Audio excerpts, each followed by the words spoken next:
အားလုံးမင်္ဂလာပါပီတာ channel နဲ့ကြိုဆိုလိုက်ပါတယ်ဒီနေ့မှာတော့တရက်ကွက်လုံးကမုန်းနေကြတယ်ဆရာချောင်းတိုက်ကဂျာကြီးကိုကင်တော့မှာဖြစ်ပါတယ်အားလေးကိမှာ enemy ကဆရာမလေးစဖာနာကိုကျွန်တော်ကနေလို့ရတယ်ပေါ့ကျွန်တော် spare 1ကခဏနဲ့လုံးရတဲ့အတွက်သူ့ကိုခဏတော့ damage ပေးထားလို့ရတယ်ဒီဘက်မှာဆရာမလေးကိုကျွန်တော်နေမယ်ပေါ့သူများချောင်းလေးလို့မဟုတ်တာပီတာကလုံးဝ damage ပေးနိုင်တယ်ပေါ့ပီတာဆရာကြီးပေါ့ဗျာဘာတော်မေးလဲဆီယမာလေးကလည်းကိုကြားကြီးကိုကြိုက်နေဆိုအိမ်မပြောင်းဗျာကိုကြားကြီးနားမှာပဲပတ်လည်နေတာ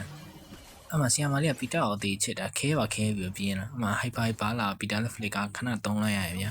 မင်းကတော့အချင်းကြီးကတင်းမာလာအန်မီကအုပ်ဆက်ကြီးလာဆိုပီတာဝင်းကယ်မှရတော့မယ်အမှအင်ကြီးဖလာနေကောင်းလေးပီတာမြင်တော့သနာပြီးအမှအပူထုတ်ဖို့တစ်ချက်ကန်ပေးလိုက်တယ်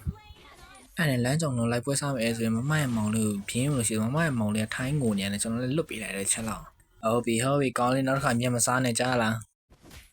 ဒီတစ်ခေါက်ပဲလေမှာလဲအင်းဒီဗလာနဲ့ကောင်လေးကိုပီတာအပူထုတ်ပေးလိုက်တယ်ပေါ့တစ်ချက်မရဘူးပီတာတော့သဘောကောင်းရင်ကောင်းတော့ဟိအောင်နေဆီယမဝင်လာပြီအိမ်စာမလို့ရသေးဘူးဟိအောင်နေပြေးငေါ့လည်းခေါ်ဟိအောင်နေတော်သေးတော့ဆောက်ချွိုင်းနဲ့ရေပွဲရှိတော့နောက်တစ်ခါအိမ်စာလုံးမရမယ်ဆီယမလာရင်မလွယ်ဘူးခုချိန်မှာတော့ကာယချိန်ဖြစ်တဲ့ပီတာလည်းပဲညာဆိုရမှရင်ဘတ်ဟာလာနဲ့ကောင်လေးထပ်ပြီးအပူထုတ်ပေးလိုက်တယ်ဟိုတခါမမရဲ့မောင်လေးကလမ်းကြုံလုံးလိုက်ပွဲယူသွားလိုက်တယ်အမဆီယမအိမ်စာတော့ပြဖို့တဲ့ဆီယမစီပြေးတယ်ဗျာဆီယမကိုကန်လို့တဲ့ enemy ကကောင်လည်းကျွန်တော်မဲပြီးလိုက်တယ်ဗျာဒါပေမဲ့ကျွန်တော်ဘက်ကတန့်ပါတော့ AC ပဲဖြစ်နေ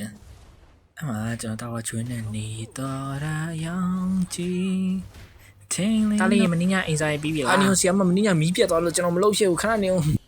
အဲကြောင့်အိမ်စာလုပ်ပြီးမှဂိမ်းစောကြလို့ brother တို့ပြောနေတာအမှဂျာကြီးကဆီယမကိုမကျင်းလို့ပြန်ကန်တယ်ဆီယမချန်ခတ်ပြီးရိုက်တယ်ဗျာကျွန်တော်ဆီယမရဲ့ damage တွေဘာလို့ကျန်းနေလဲကျွန်တော်သိချင်တော့သူ့ရဲ့အိုင်ရောင်သွားကြည့်ရတဲ့ချင်းပေါ့ဆီယမကြက်တောင်မွေးနဲ့ရိုက်တာ哦ဘယ်ခံနိုင်မလဲကြက်တောင်မွေးတိုင်းမိကတော်တော်ပြင်းနေဟာအမှကျောင်းရံပေါ်မှာကြားကြီးရဆီယမအရင်ညိုးနေတယ်အရင်တက်လိုက်တယ်အချိန်ကြီးကပိုတင်းမှလာတဲ့အတွက်ကျွန်တော်လည်းနောက်ကပတ်တာအချိန်မှာမမရဲ့မောင်လေးနာကိုကျွန်တော်သွားပြီးတော့ပြောရပေါ့ညီလေးရေမျက်မစားနဲ့တမရစား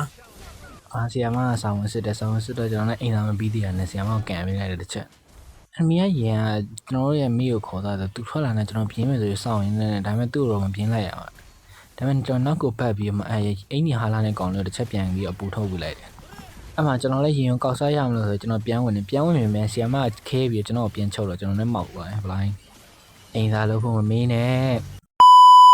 အဲ့မှာကျွန်တော်ရင်ကိုပြင်းမယ်ဆိုပြေးဝင်သွားပဲရင်ကပြန်ထွက်သွားကျွန်တော်လည်း AD အကုန်ခံလာကျွန်တော်လည်းနောက်ပြန်ပတ်ထားမှာချင်းနေရတင်းပါလား enemy ကမစမန်က AD ဖွင့်ပြီးပြင်းတော့ကျွန်တော်လည်းနောက်ပြန်ဆုတ်ထားရတယ်ခဏဖြစ်ရှင်တော့ရင်ကျွန်တော်တော့လိုက်နေ brother တို့သူမအဝေးကိုပို့လိုက်ဆိုတော့ကျွန်တော်လည်းရင်ကိုအဝေးကန်ပို့လိုက်တယ်